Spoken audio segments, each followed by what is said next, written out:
Happy international yoga day. তো এটা part 2 এর ভ্লগটা। এবারে যোগা ডেতে যে কর্মসূচিটা নেওয়া হয়েছিল সেটা সত্যি খুব ইউনিক ছিল। যেহেতু আমরা প্রথমবার এরকম টার্ফে গিয়ে যোগা করছি, আমরা ভীষণ এক্সাইটেড ছিলাম। কারণ রাস্তার পাশেই টার্ফটা, ভীষণ সুন্দর জায়গা এবং চারপাশে দেখতেই পাচ্ছ গাড়ি যাচ্ছে, মানুষজন যাচ্ছে। এই টার্ফের আরও 3টে পার্ট আছে, তো কোথাও ফুটবল খেলা হচ্ছে, কোথাও অন্য কোনো গেম হচ্ছে। তো খুব ইন্টারেস্টিং লাগছিল বিষয়টা। আর যোগা না শুধুমাত্র যে আমরা ফ্লেক্সিবিলিটির জন্য করি সেটা নয়। আমাকে অনেকে এরকম বলেছে যে তুই তো এত রোগা, তুই যোগা করে কী করবি, তোর আর কী দরকার। যোগা না নিজের সাথে নিজের একটা আলাপ। আমরা নিজেকে চিনতে, নিজেকে বুঝতে, নিজেকে জানতে যদি বেটারভাবে চাই তাহলে আমাদের অবশ্যই যোগা করা উচিত।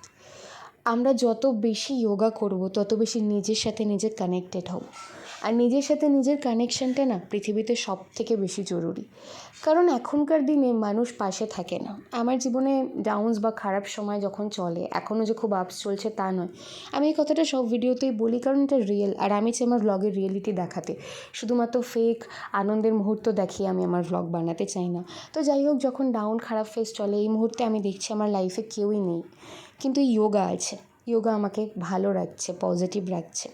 এবং কন্টেন্ট ক্রিয়েশনের জার্নি শুরু করার পরই দেখতে পাই আমার বন্ধুরা হঠাৎ করে আমার শত্রু হয়ে গেছে। সামান্য একটা লাইক দিতে বা সাবস্ক্রাইব করতে কিংবা একটা কমেন্ট করতে তাদের খুব অসুবিধা হয়। বাট স্টিল যোগা তো আছে না।